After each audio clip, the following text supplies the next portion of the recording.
Imagine you're a business owner relying on a dozen different software programs. Each one is expensive, overly complicated, and worst of all, none of them are connected. It can be incredibly stressful, right? Now, picture Odoo. CRM, accounting, inventory, manufacturing, marketing, HR, and more. Odoo brings all the tools your business needs into one simple platform, and all seamlessly connected.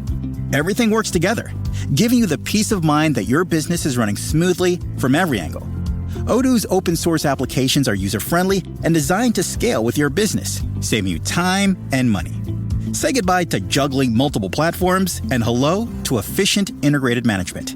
Stop wasting resources on complicated systems and make the switch to Odoo today. Visit odoo.com, ODOO.com, and discover how Odoo can simplify and streamline your business operations. Odoo, modern management made simple.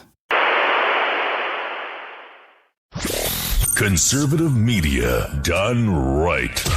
You're listening to the SHR Media Network.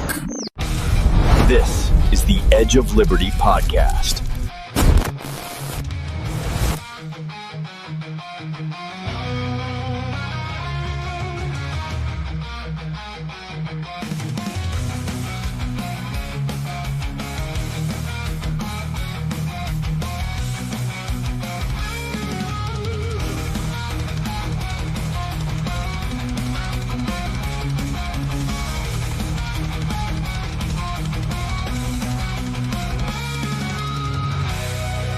Get ready for truth bombs, belly laughs, the kind of accent that turns car into a two-syllable adventure. Here's your host, Sean.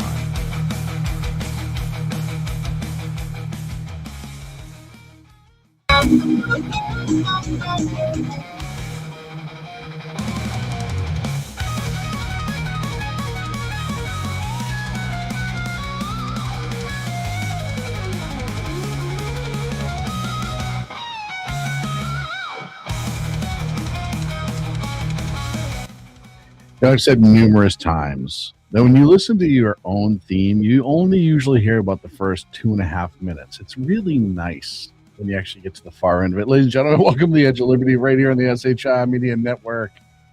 It's the 23rd of March, 2026. Thank you so much for being here. Please do me a huge solid. Just like and subscribe. Like the episode, subscribe to the network if you haven't done so. You can also, if you really, really appreciate what you see here, you can send super chats, and we'd appreciate that, or even become a member. Details are in the YouTube community page, and thank you to everybody that's liked, subscribed so far, and the few members that we have. Thank you. We're trying to build the network, and of course, money takes everything to build. So yeah, not afraid to ask about it, not afraid to mention. I got a lot to talk about this evening. Of course, we're going to talk about Iran, Diego Garcia, the whole 9 yards, and we will get to that. I have a couple other things I want to get to at the very, very end of the show, and of course, we're going to talk about the SAVE Act and yada, yada, yada. It's just, just a regular week here on the Edge of Liberty. The shutdown's going to get tapped as well. The Democrat shutdown. But first, I hate stories like this. There's a lot of stories that I don't like, but stories like this is definitely one of my least favorites, and that's when a very, very, very young flame among us is extinguished by somebody who shouldn't even be in this country.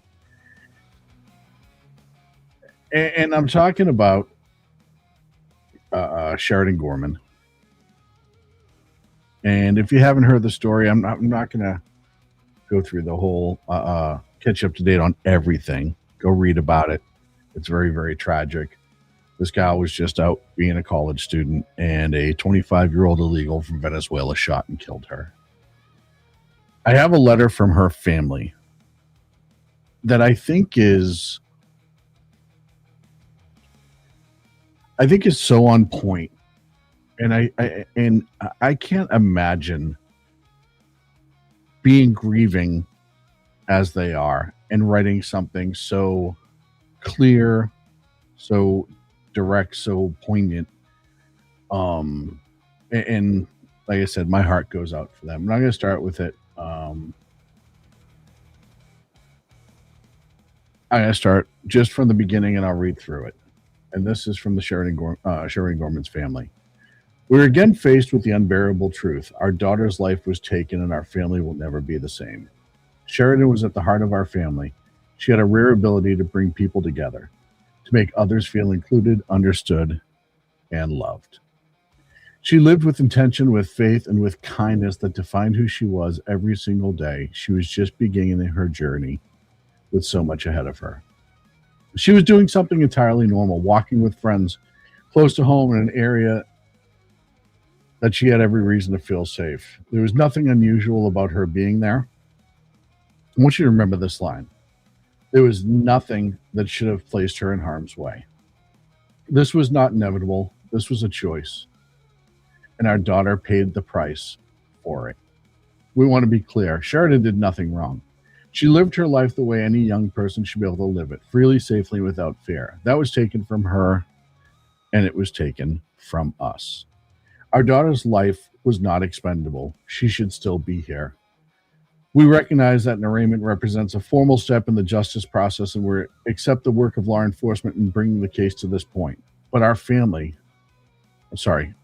our family, this is not about a process. It is about accountability. It is about ensuring that Sheridan's life is not reduced to just another case moving through the system. This cannot become just another story that fades with time.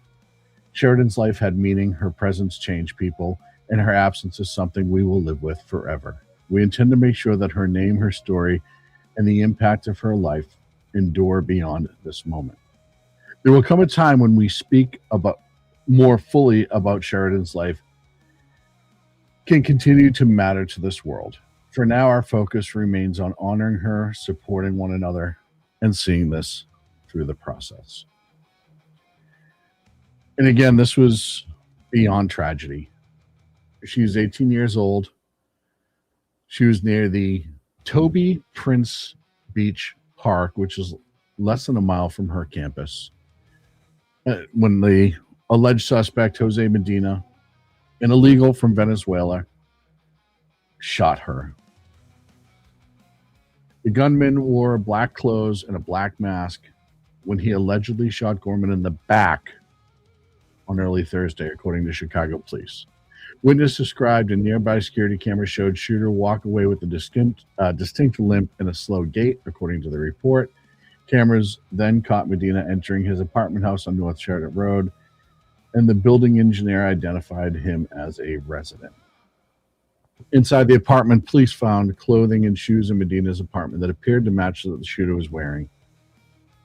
And they also found a .40 caliber handgun, which was consistent with the round that killed Sheridan. Medina had been previously apprehended by U.S. Border Patrol and released into the country, according to a Department of Homeland Security statement.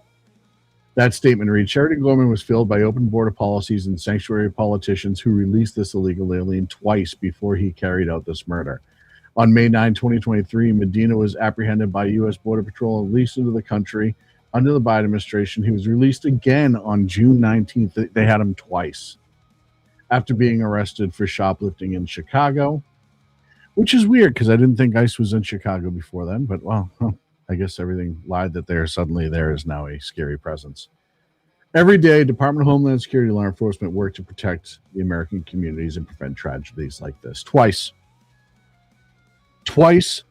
the Democrats had him, the Biden administration had him, and twice he was released. This is not, I mean, I know what the family wrote, but this is entirely avoidable. And look, many murders are avoidable. Yes. But this guy shouldn't even have been in the country. This is the guy that they're chasing around ICE and protesting over to protect people like this. And they'll say they won't. Well, no, I don't mean him. I mean bad guys and not bad guys and families and kids. But at the end of the day, when you allow everybody a pass, this person, which we've talked about people like this numerous times, are the ones who make other people suffer. So when we talk about deportations in this country, we're talking about securing our borders. And I've said on this show numerous times, does that mean that everybody that came in illegally is a bad person? No. But when you have somebody who is, how do you know the difference in that hour or two that you're with them at the border? He was apprehended twice. They had him in custody twice. You don't. And when you're dealing with countries who don't keep records or don't share records or don't keep accurate records, you don't know who somebody is. And now an 18-year-old girl is dead, and something that was entirely avoidable. So when people like me, this network, other hosts, we talk about securing the borders, and you immediately want to go crying about the kids and the mothers and they just want to pick your vegetables, and why don't you want slave labor? Well, not only do I not want slave labor, but I don't want to import murderers. I don't want to import people who commit sexual assault. I don't want to import burglars. And they come in with the quote-unquote good people. I've talked numerous times on the show, numerous fucking times on the show, about all the special interest aliens that were caught and released under the Biden administration, people with connections to terrorism that were caught and released. And we were told as a nation that all of these countries at that time were emptying out their prisons and institutions and pushing them north, giving them money to get them north, to get them the fuck out of their own country. And all of you liberals, all of you fucking progressive lunatic liberals, we love everybody. We want everybody until something like this happens. And where are you? Where the fuck are you at that point? You're nowhere to be found. Renee Good. He should try to run over a cop. Alex Prouty armed, engaging law enforcement, trying to disrupt and commit crimes against law enforcement. You all show the fuck up for that, don't you? Press conferences. Where's all the fucking politicians on the left decrying this? Where's all the federal? Where's Ilhan Omar? Where's the mayor of Chicago? All those other airheads who show up when fucking people who put themselves in positions to be killed end up dead. And they want to say, this is the Gestapo, and this is this, and this is that, and they're fucking ripping people off the streets. Yeah, people like this. Granted, not every single arrest has been a felon. Yeah, of course. It's impossible.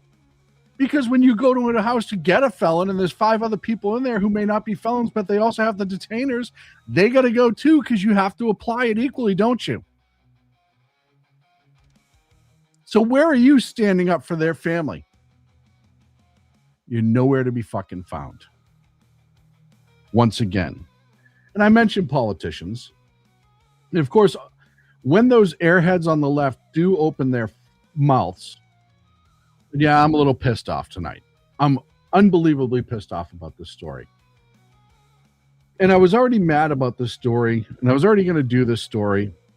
And I was already kind of just, you can tell, right? I mean, you guys know when I'm pissed. You've seen this enough. And I said to myself, where are the fucking leftist politicians, like I just said? And then I was reminded with this video I'm about to play why they don't say anything, because they just make it fucking worse. All the time, right? And they go out on the pier, they walk around. So the kids were out doing normal things people do in the neighborhood. And it sounds like this might have been a wrong place, wrong time, running into a person who had a wrong place, wrong time. She was in the wrong place at the wrong time. Sheridan was in the wrong place at the wrong time, a mile from her campus, walking with her friends. But she's in the wrong place in the wrong time with the fucking illegal with the gun who shot her in the goddamn back. Is Johnny on the spot? He's okay. He was in the right place at the right time. Shut the fuck up. Just turn around and say, this is horrible and it shouldn't have happened. I've talked so many times on this show. I've given so many liberals advice as to what to say when your fucking policies bite you in the ass, or in this case, get an 18-year-old girl murdered. I've talked about it. I've told you, just make the typical gray political answer and move on. This is a tragedy. It should be investigated. I don't know if this is before or after the guy was in custody, but I hope they get the guy in custody, or I'm glad this guy is in custody, and hopefully her family gets justice. And at least then you don't make yourself a bigger moron than you already are. But no, this alderwoman from Chicago, I don't know her name. I don't give a shit what her name is. She's in the wrong place at the wrong time. Look at her fucking family in the face and tell me she's in the wrong place at the wrong time. Tell them that. Pardon me. Canada Heavy Hall, I appreciate you being here. I know you get an early call, but thank you so much for being here. Phantom's in the chat, thank you. Stanley's in chat, thank you. The Phantom's in chat, I think I already said that, Shank, thank you. Mission Ready Men, Boyd, thank you for being here. Listening Post, who was harassing me before the camera even went on, thank you. And 02AMT, thank you. And thank you to the Phantom and O2 for moderating this evening. I greatly appreciate it. What's sad to me, and you guys all know this. Oh, by the way, that woman's name was Maria Hayden. That was the alderwoman who said that she was in the wrong place at the wrong time. What's sad to me is this will not be the last time we talk about a story like this. This will not be the last time. And it certainly isn't the first time. And the Democrats, the progressives, nowhere to be found as always. And they're going to go, they'll go away on this story. They will 100% just disappear into the woodwork in the story, especially after this fucking moron alderman opened her mouth. They're not going to touch this story. Excuse me.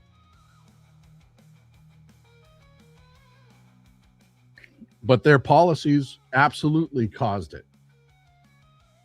I'm going to move on. Because I'm just going to get absolutely fucking more irritated. I want to talk a little bit about Iran. Operation Epidary. I want to talk a little bit about Diego Garcia. Now, before we were going into this conflict with Iran, the left and many people afterwards have said, well, they're not a direct threat to us. Why are we even get involved in this? Iran's not a direct threat. Look, I mean, the guy's not a great guy. I mean, he murders his own people. He throws gays off roofs and yada, yada. And he starves people and he, kills women who show shoulder and stuff like that. But I mean, what sort of a threat is it other than the terrorism and all the other strikes since 1979 and the assassinations and the murders and the funding of terrorism around the world? But what has this guy really done wrong? What is the Iranian leadership, the Islamic leadership there of Iran? What has he done wrong to deserve this? Because he can't hurt us. He can't hurt us. He doesn't have anything to hurt us or any real population outside of Israel. And of course, nobody gives a fuck if they bomb Israel on the left, right? Because they don't care about Israel or the other people around there, right? Which is why they got mad when Israel finally snapped on Gaza, which is why they got mad when Israel went after Hezbollah. Who gives a fuck about Israel, right? They don't have anything that can hurt the white people in Europe. And yeah, I'm actually going to say that.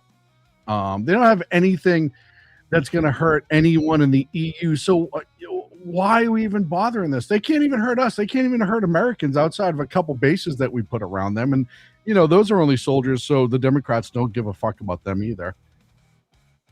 But other than that, oh, and the 60% enriched uranium that we know of.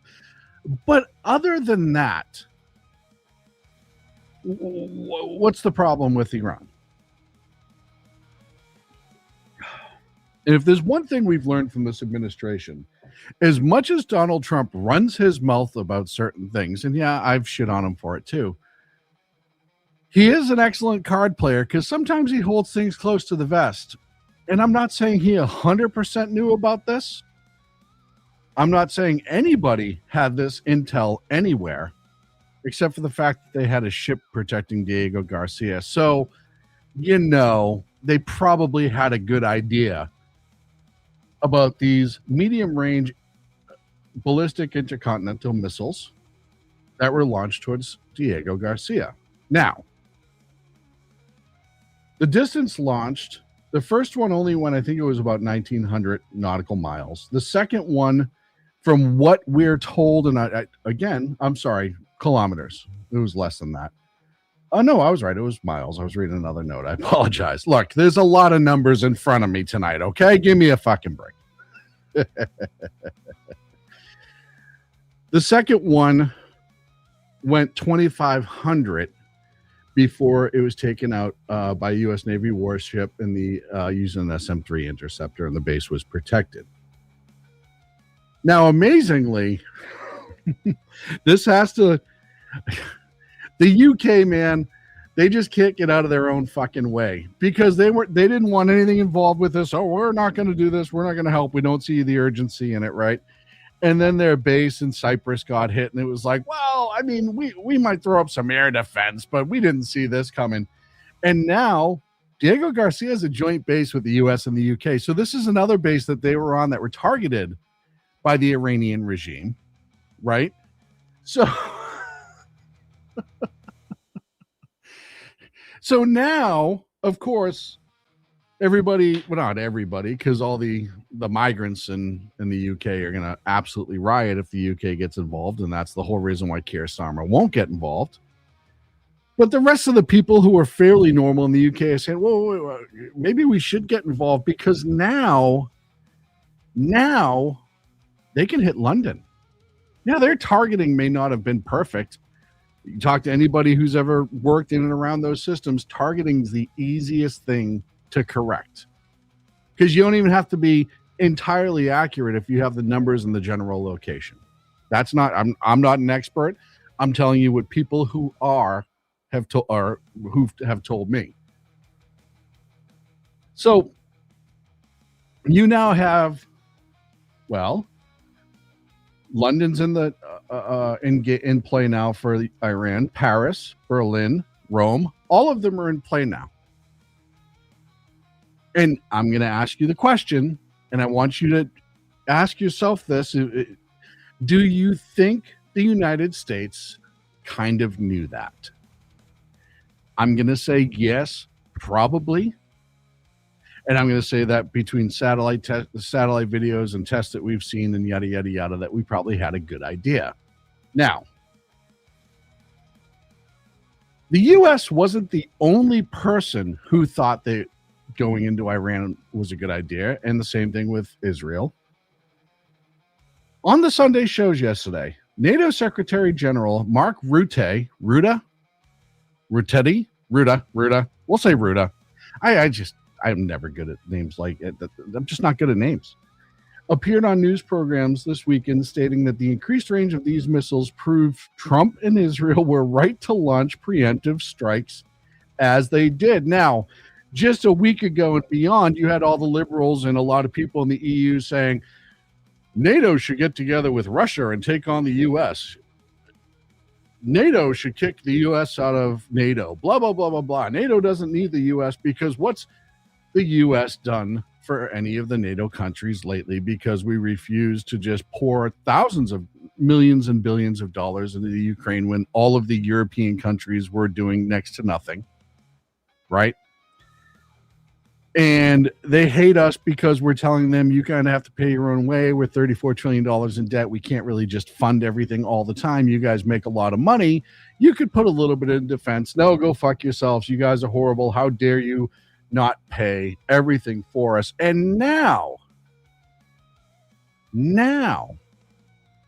all of a sudden, when they say, oh shit, this actually could land in our backyard, this actually could hit school children in London, Paris, now all of a sudden these other countries are taking it more seriously. And the NATO Secretary General was like, hey, fuck it. Yeah, this is probably a good idea, what Trump and Netanyahu ordered. So it's going to be interesting to see. And I saw early today, I don't have the video, I saw early today, Keir Starmer got absolutely slammed in some committee hearing today for not being war ready, because they apparently have sent, the UK is apparently, we talked so much about how the UK, unfortunately, has let themselves go Stanley in chat said it. The Brits still those sold to the Muslims, and we can no longer depend on them. I hate to say it, I agree. And when they do actually do something, they put a warship en route, I guess 6, 7, 8 days ago. And Starmer today, well, I think it was Starmer today, or one of his defense ministers or whatever, couldn't say where the ship was, how soon it was going to be there, and if it was in service. And everyone asking him was saying, wait a minute. Like, we're supposed to have this quick response force for situations like this to add to defense. But the UK military has been so defanged from what it used to be. And again, I'm not talking about any of the UK military members. I'm not talking about those folks. I'm talking about the leadership. You look at their naval numbers, it's in the dirt. You look at their subs, it's in the dirt. You look at any of their forward operating system, financially, they're in dirt. They're just, you couldn't rely, even if everything else with the UK was great right now, we could not rely on them as a partner in a real conflict because they simply don't have the numbers to be effective and helpful. Again, not slamming the military members, I'm slamming the leadership of that country and what it's been for however many years. And I see Hagen chat was talking about the Valero refinery explosion in Port Arthur, Texas. I haven't gotten any more information other than it happened. And I was just kind of waiting to see on that, but I'm glad you brought that up. So much for the 5-day pause. Lots happening tonight, says High Home. Yeah, over in the Middle East, a lot's happening tonight. Look, we don't even know who's running that country, to be completely honest. And that's the other thing. There's a huge power vacuum over there. And we know with a lot of these countries in the Middle East, when you get a power vacuum, there's almost as much fighting internally as there is externally, which benefits us in the moment. Nobody knows if Mojaba is actually alive or actually in control. A lot of people think, including the U.S. intelligence, that the president and the speaker of their whatever is running the country and dealing with the day-to-day chaos. The IRGC is doubling down with the best that they can. But I don't know. Like I said before, I don't know how long it could have. PJ in the chat. So I guess North Korea is next. Geez, what the hell was the threat? Trump even said the U.S. obliterated. I think that's supposed to be obliterated. I have typos too. Nuke ability. So I guess there was another lie by Trump. Or we got more intel after the fact that said that they had more hidden in other places that we didn't know about at the time. It's amazing how you're so binary and you don't think that stuff like this is constantly evolving. That's the incredible part. But you're so caught in your orange man bad mentality. If North Korea is starting to say that they're going to bomb all the countries around them with nukes, which they're really not right now, they make a lot of North Korean threats. But here's the difference between North Korea and China. I'm sorry, North Korea and Iran. North Korea is like Putin, and I've said this before. It's run by a narcissist who doesn't want anything to happen to him. He's petrified. It's why his people actually like test his food for poison, and then if they die, he doesn't eat it. Just like Putin. It's a narcissism thing. He wants to be alive as long as possible. He wants to be in control for as long as possible, and they scare people around them in order to get anything that they can. But Kim Jong-un is not going to die for his cause. Not like all the people that he murders on a regular basis, right? However, when you look at the Ayatollahs, they believe that the Islamists should be the only people alive on the planet, and they will kill everybody else in an intifada. They'll kill the infidels, and they will take everybody with them because they are so religiously wrapped. They're so religiously wrapped into their ideology that they will absolutely kill themselves and everyone around them and be totally fine with it. That's where you don't understand how their ideology works versus a North Korea or a Putin or even a Xi. You don't understand how that works. This is how that works. And they're so... Look, They don't constantly say death to America and then fund terrorism all over the Middle East, including against America in the past, because they're not afraid. They don't care about repercussions. They don't care if they all die, right? They believe in ruling over ash. And when you look at dictators like Kim Jong-un and Putin, they don't have that same ideology. It's all about protecting themselves. And that's where a lot of you on the left don't pay attention, and a lot of you liberals don't understand. You throw around dictator like it's nothing, but you don't understand the difference between the different types of personalities. There's a reason the Ayatollah was constantly funding Hamas and Hezbollah and the Yemenis and terrorism all over the world, because they actually believe what they say. Death to America isn't just a fun chant for them. It's a goal. It's an ideology. There's a reason why they've called us the Great Satan for years. I will tell you right now, if I have somebody living up the street who says on a regular basis that he's going to find a way to kill you, I'm eventually going to take it seriously. And that's how we got here today. I'm up against a break. Please do me a favor, like and subscribe to the channel. Even if you hate me, come back and yell at me. I don't care. It'd be awesome. Memberships are open if you want to be a member. And of course, you can go get some merch over at shrmedia.com. Be back after this. Conservative media done right. You're listening to the SHR Media Network. Welcome to the SHR Media Shop. This is not just merch, it is a statement.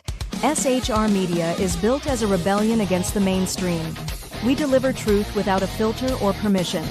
When you wear our gear, you are standing for liberty and unapologetic free thought. Every piece is a badge of support for independent journalism. Wear it loud, wear it proud. Support the mission and join the rebellion at the SHR Media web store. Are you looking for a way to boldly express your faith and love for your country?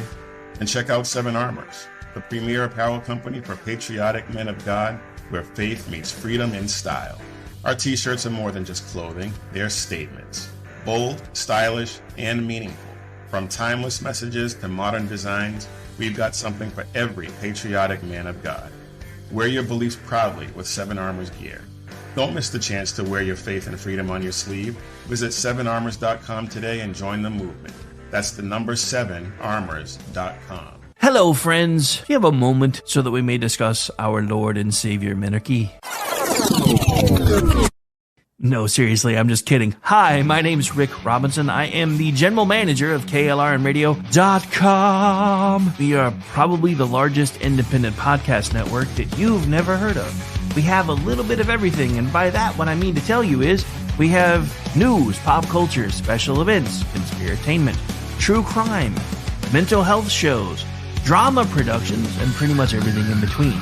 So if you're looking for a new podcast home to grab a little bit of everything that you love all in one place, come check us out. You can find us on X under @KLRNradio. You can find us on our Rumble and our YouTube channels under the same names. You can also find us at KLRNradio.com and pretty much every podcast catcher known to man. So again, feel free to come check us out anytime you like at KLRNradio. Welcome to the Reaver of Common Sense, where we cut through the noise of news and politics with a sharp edge. Tune in every Monday and Friday at 9 p.m. Eastern Standard Time for a refreshing dose of reality. We fearlessly tackle the tough topics with no nonsense, just pure common sense. Visit shrmedia.com to discover where you can catch the Reaver in action. He is here to amplify your inner logic. He may not always be polite. He may not always be refined. But one thing is for sure, he always tells it like it is. The Reaver of Common Sense.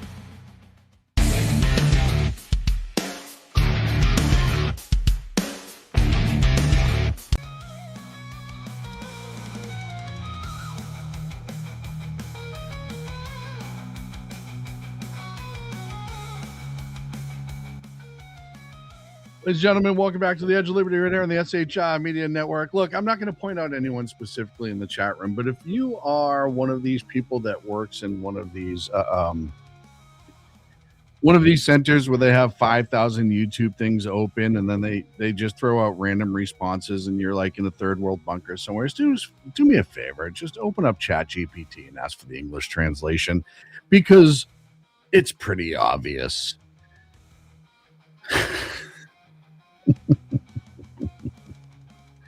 I know I'm a monster. I'm a monster, damn it.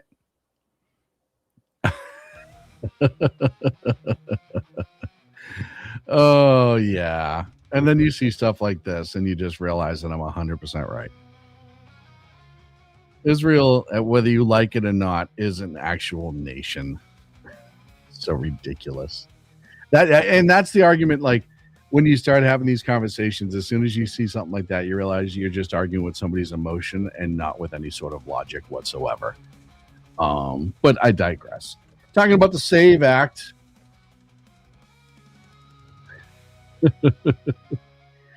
Talking about from Boston, we already knew it. Yeah, I know. Listening Post, everybody knows it. It's not hard for me to hide, really.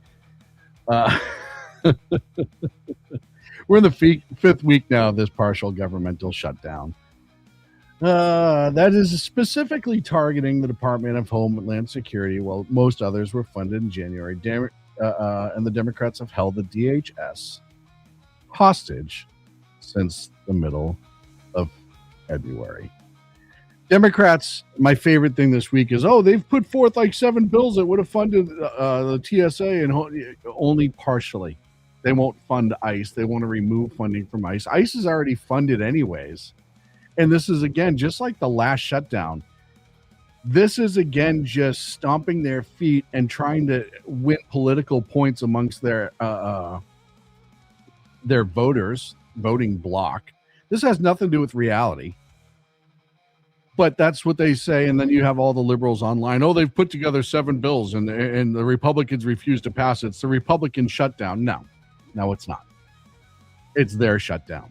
And now we're to the point where Trump's not going to sign anything till the SAVE Act is signed. This is what happens. This is absolutely what happens when you turn around and you keep trying to push further and further and further. I don't know who that was to. Down this road of like digging your heels in and not wanting to run the country. You're digging your heels in. Now, I don't know if you saw Jersey Joe earlier. You played the CNN poll. The Democrats are underwater in their own party. Unfavorability is down at like 55%. They said that they had a lower CNN of all places said they had a lower approval rating than the Dead Sea. I say a lower approval rating than herpes. And this, as we saw with the last shutdown, this is not going to help them politically. They think because it's wrapped in ICE and defunding ICE that it's going to... No, you're already winning the people who are going to vote for you anyhow. You're not getting independents. You're not getting anything. This is going to backfire on them ridiculously. All of their bills exclude ICE and CBP funding. The border. I just told you the story about Sheridan at the top of the hour. Why funding the border is important. They don't give a shit about that whatsoever. And it's a tragedy because they would 100%, just based on what they're showing right now, they would 100% go back to open borders in this country like we saw in the Biden. That's what they want. That's what their goal is, because that's what the progressive left wants. They're all about, independents are 61% underwater. Thanks, Jersey Joe, in the chat. I appreciate it, bud. They don't realize that that's not connecting to the rest of the country. We're seeing the outcome on so many different levels on what open borders did. And it's just like the SAVE Act. This is what's crazy to me. The country elected Trump, whether you like Trump or not, the country elected Trump and Republicans. The border was one of the biggest issues. It's why Biden tried to do a 180 just before he dropped out. And all of a sudden put back all the stuff against the border that Trump had in place, that he got rid of it. I have a question. What's the difference between a leftist and a liberal? I'll tell you, Musha, a traditional liberal, I'm talking Kennedy Democrat type liberal. They're usually still fiscally conservative. They still usually believe in borders. They still usually believe some sort of balance within the country. Yeah, they're a little bit more social welfare giving, but they're not for open borders. They weren't communists. The progressive left now is socialist communists. They want open borders. They're so bipolar because a lot of these socialist communist countries have and always will protect their borders staunchly because they don't want anybody infiltrating. But they're so locked into these ideologies that is what a leftist is. A liberal is a more traditional Democrat in my mind, a true liberal, where it's like, yeah, we can disagree on some of the social issues. I would tell you right now that I would say most modern liberals or most classic liberals today are probably more so libertarian, where they still believe in closing the borders. They still believe in making sure that they're budgeting properly, et cetera, but they don't really care what people do inside their bedrooms or whatever, as long as it's not out in country or out in public. And I'm kind of the same way in that regard. I don't care what two people do behind a closed door, or three people and a gallon of motor oil and a donkey and a battery, car battery. I really don't care what they do, as long as they're not out doing it in the street, as long as they're not out having drag queen party hour for kids at the library, shit like that. Yeah, that's where I have my lines. That's where I have my issues, because you're now forcing it amongst the youth before they're old enough to actually be able to understand the decisions that their parents are trying to force them to make. Think about all the shit decisions you made as a kid, and they're trying to get you indoctrinated before you start thinking on your own. So those are the progressive leftists. But back to the SAVE Act. That was a good question, Musha. I appreciate it, bud. That was actually like a fair and even question. I wish a lot of chatters were like you, because I think that would be that's great. I like it when people actually ask intelligent questions, and it's pertinent to the conversation that's being had, and not just throwing out random stuff. So I appreciate your question, pal. So now we're here with the SAVE Act, and I'm sorry, we're here with the partial closer. And you think all of these people who wait in lines at the airport are blaming anyone but the Democrats right now? When the Democrats, most of these people, it's getting late. I choked myself to death. That's not a good thing. Don't do that. Most of these people remember the last shutdown, and they know this shutdown is no different than the last shutdown. The Democrats are just trying to cause pain and then try to blame the Republicans. It's the game that they always play. Well, I don't see how long this is going to go for. And I'll tell you right now, you look at the last 1, 2, 3, 4, 5, or 5 times that the Democrats have pulled stuff like this. 2026 DHS stand for it, right, as we're talking about now. The border betrayal in 2024, 2025, 2018, 2019. The 35-day standoff where they refused to build the wall. Again, open borders. Why? Before Mush asked me in the chat room why I think. Because they want redistricting in this country, and they need the bodies to do it, which is why they're against the deportation as well. I like it when somebody new shows up, and I'm able to repeat some of the same things I said to them and be able to do it for a good reason, and not just because, we all repeat ourselves when you have these shows. And then, of course, back to 95, 96, the Clinton era gamesmanship. And look, government shutdowns don't hurt anyone. You saw today, yesterday, Sunday, you saw Senator Kennedy try to put a resolution on the floor of the Senate that says, hey, no senators, or actually, they were just trying to get it into the committees, but no senator should be getting a paycheck during a shutdown. And you had one twerp, I forget where he was from, object and walk out like a little child. It's like, dude, I'll tell you right now, if you have two parties and one party's saying, we don't like this shutdown, we want to open it, we want to talk about the things we've already agreed upon anyhow and move forward with that, and we're not going to take $1 until that happens, and the other party goes, no, I can't do that. This sucks, and walks out. Who's the grown-up in the room? Who's the grown-up in the room at that point? And everybody knows what the answer is. So we'll see. Hopefully something comes from it soon. I doubt it because it's the leftists. It's the leftists. Another tragic story, and this is another one too. I'm so sick and tired, and I know I talk about social media all the time on this show. All the time on this show. About how the left on social media tries to run with so many stories right away before they wait for just a tidbit of information to come in. And then they look like full jackasses. I talked about the incident at LaGuardia last night where the Air Canada Express flight 8646 collided with our fire truck, airport fire truck on runway 1. On runway 4 at LaGuardia. Tragically, the pilot and the co-pilot were killed, and 41 others were injured.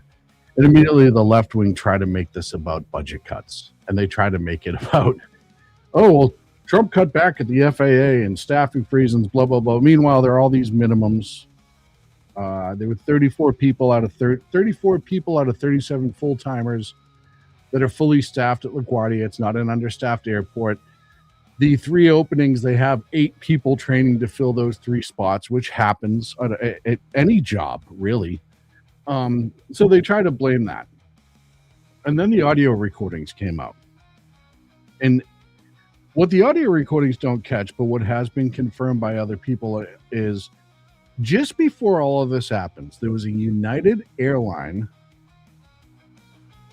jet that had a rejected takeoff a couple minutes earlier on a different runway due to an odor in the cabin. So much so that the flight attendants were apparently getting sick. At that point, the LaGuardia Tower dispatched the fire department, the emergency medical side of the fire department, and the ARF side of the fire department out to that airplane that was stopped on the runway.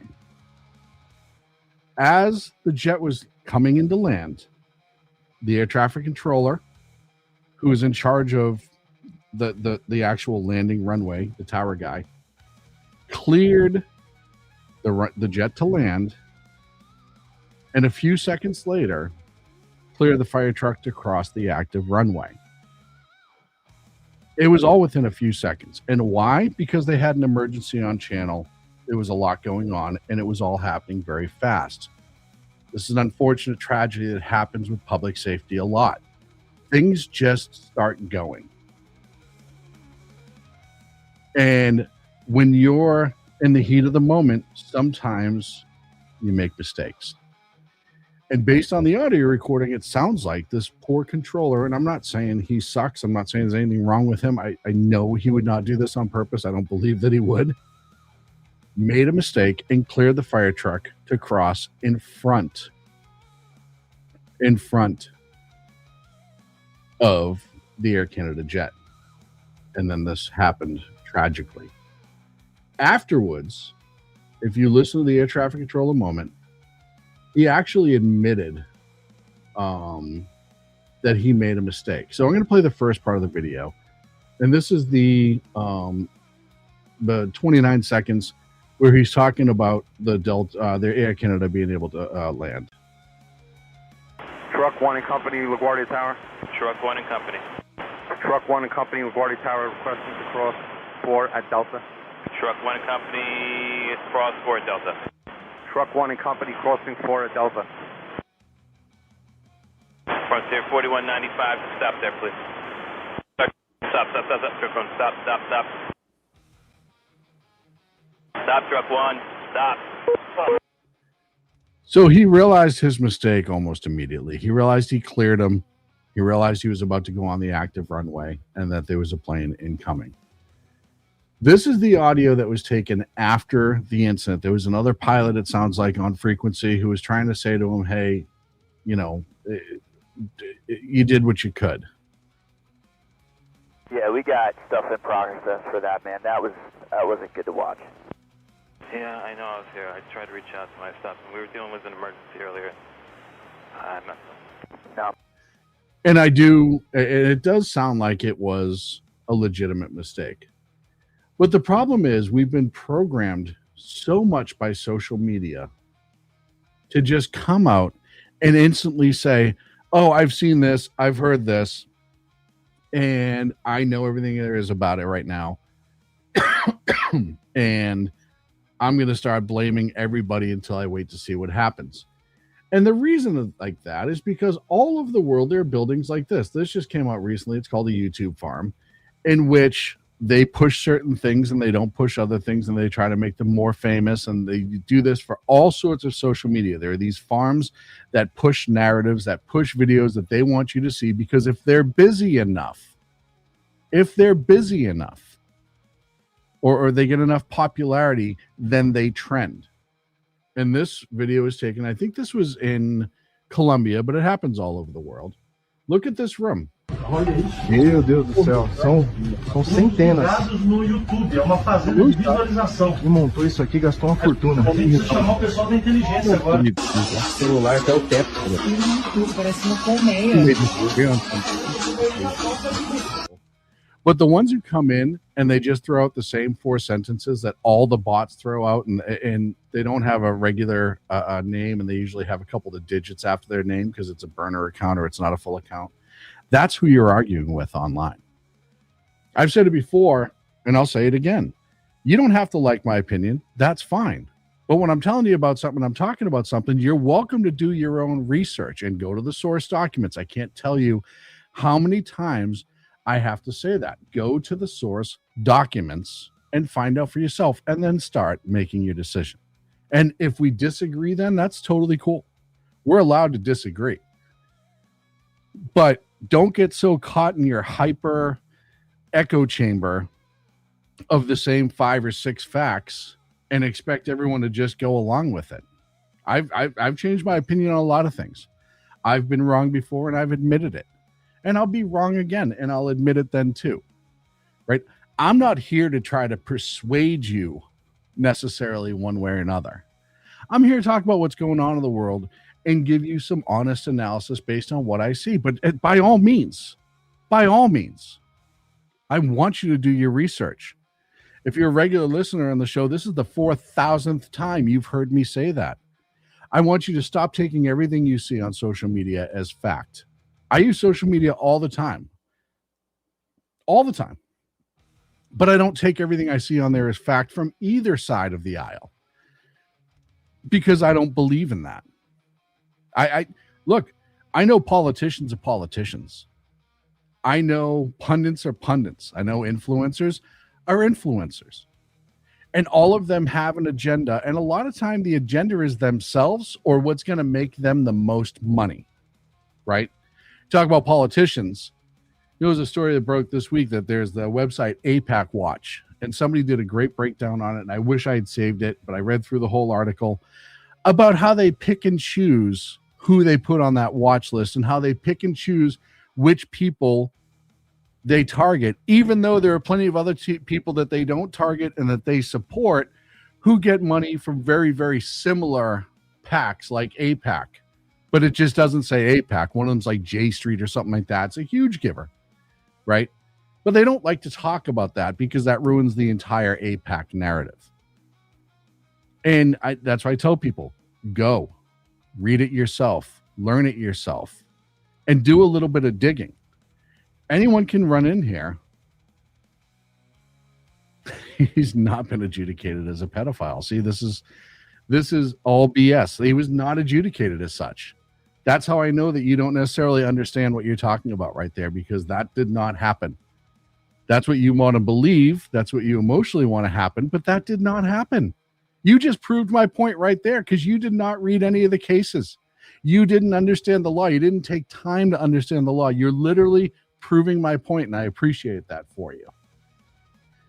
So other stories before I end up. I got 8 minutes to go.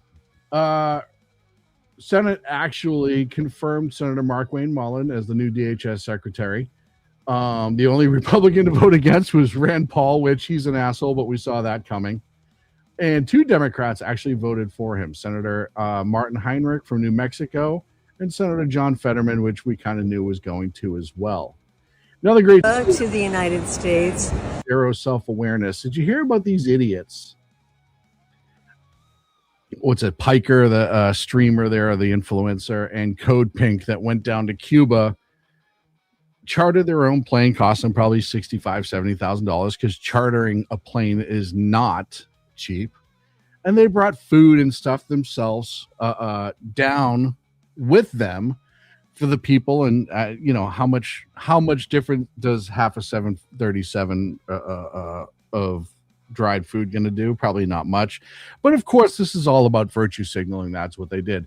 They also obviously were very politically motivated to fix things in that country because they went and stayed in a 5-star hotel. And I guess Piker, is it Hassan? I think his first name's Hassan. He's a douchebag. He was the one who was using the shock collar on his dog because his dog moved while he was on the air.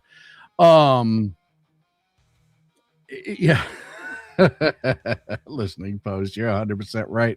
I don't know what I was thinking. A 37F does know better than me. Anyhow, he's an a-hole, and he went down there with this whole Code Pink thing. And then he went on air while he was there and had to say that he was forced to stay in a 5-star hotel while he was there. He was forced to stay in a 5-star hotel when he was there.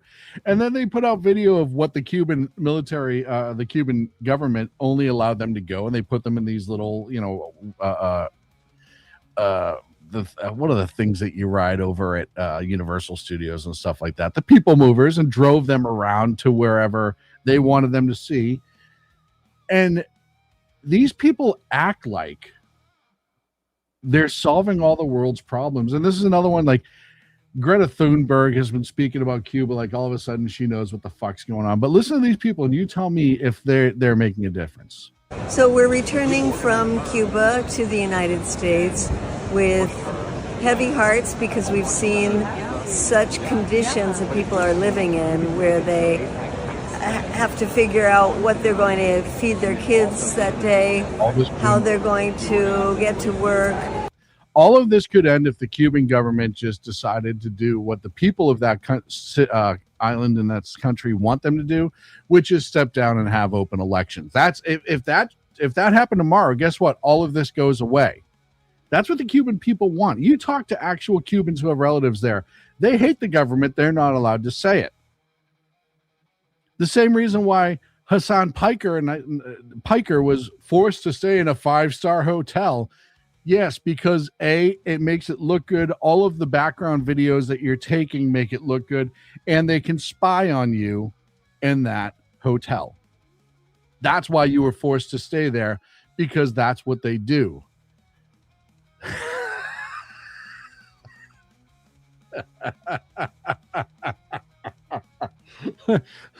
Look, it's 40% of the public schools. Teachers. Oh, listen to Post just one tonight. That was funnier than anything I could possibly think of saying this evening. So the virtue signaling from these people, and look, really what this was is, I want a free trip to Cuba. We have a nonprofit in which we bilk millions of people out of money. And we're going to charter this plane, and a whole bunch of us who are in charge are going to go to an island. And we know they're not going to treat us too much like shit because we're Americans and we have a social media platform. And if we disappeared, they know what would absolutely happen. Listening Post, do you mind answering Boyd while I'm trying to move on, please? Because you said it. I will give you credit. Earlier today, I forget who the chatter was. He brought up the Valero explosion in Port Arthur, Texas. And I'm just going to show you a little bit of video from that. This is...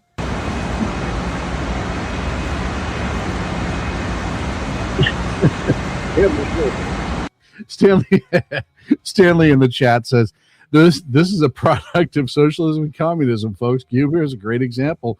Yeah, no, keep showing us how failed socialism and communism is by all stretch.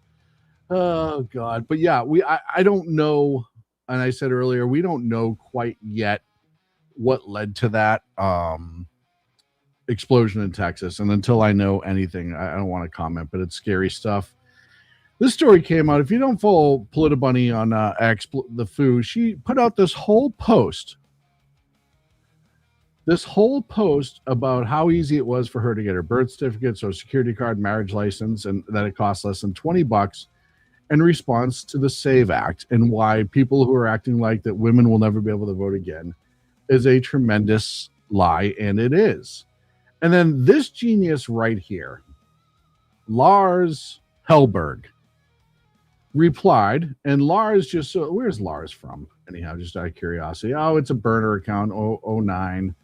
It is in the United States. I'll give him that. I'm actually shocked by that, but said, great, now change the birth certificate to your married name and get back to me, as if to say that was a requirement under the SAVE Act. And I know this is another leftist, and this is probably a burner account because he's, got a 17-year-old account, and he's got 300 followers, which if you're on this app at all on X, you have more hooker and prostitute and porn followers than that if you're at all active. So that's how you can tell, and I've talked about this before on social media, that's how you can tell it's a burner account. When it's 11 years old and they only have like 300 followers, when in that time you'd have at least 1,000 porn followers, that's how you know burner accounts. But the suggestion that you required or that you would need your birth certificate in your current name in order to vote in the SAVE Act is one of the most unbelievably fake things in the world. And they went. I try to leave on a good note, and I don't always do it, and I apologize for that. This was one of the funniest friggin' things I saw on the internet today. Mr. President, Iran's foreign ministry says you're not telling the truth when it comes to productive conversations to end the war. Well, they're going to have to get themselves better public relations people. We have had very, very strong talks. We'll see where they lead. We have major points of agreement. I would say almost all points of agreement. Perhaps that hasn't been conveyed. The communication, as you know, has been blown to pieces. They're unable to talk to each other. But we've had very strong talks. Mr. Witkoff and Mr. Kushner had them. They went, I would say, perfectly. I would say that if they carry through with that, it'll end that problem. I know it's super childish. I know it's super juvenile, and I don't know who did that, but whoever does stuff like that, I absolutely applaud the fact that you have that much time in your hands. And of course, proving once again about bot farms and stuff like that, this person who has a very fake name that is just here to troll says, host is a Marxist who hates America. Be careful. Yes, I'm entirely Marxist. I have over a decade of shows being how pro-American constitutional I am and how I believe this is a republic. But yeah, tell me again how I'm a Marxist, you pathetic loser. Go back to trolling gamers or something ridiculous. You're in over your head, folks. Speaking of in over our head, I am out of time. I appreciate you guys being here on the Edge of Liberty on the SHR Media Network. I'm here every Monday and Wednesday, 8 p.m. Pacific, 11 on the East Coast. Not just me here at SHR Media. As a matter of fact, the rest of the shows are probably better. Every Tuesday and Thursday, 9 a.m. Pacific, noon on the East Coast, you have Mission Ready Men with my boy Big E. Tuesday and Thursday nights, you have the bulbous one, the rotund one himself, BZ and the Berserk Bobcat Saloon. That's 8 p.m. Pacific on the 11 on the East Coast. Monday and Friday, 6 p.m. Pacific, 9 on the East Coast. You have my bud Jersey Joe with the Reaver of Common Sense show. Go back and rewatch tonight's show. It's on this channel. You can find it. It's worth the watch. It was pretty awesome. Joe did a good job tonight. And Friday and Saturday of Lyle Armstrong with Beer and Bullstein, and that's at 7 p.m. Pacific for on the East Coast. I also want to thank KLRN for simulcasting this show. Also check out Listening Post Studios on YouTube. If you like D&D and stuff like that, some great stuff going on over there. And I didn't forget, on Sundays, he makes special appearances when he comes back from outer space. And that, of course, is the Lost Wanderer show right here on the SHR Media Network. SHRmedia.com if you want to get some swag, some T-shirts. The 250th birthday shirt for America is there. 250 reasons to read source documents. Shirts, mugs, all that's there. And also, please, if you do nothing else, tip the bartender by hitting the like button and subscribe. I'll see you Wednesday night. Have a great evening.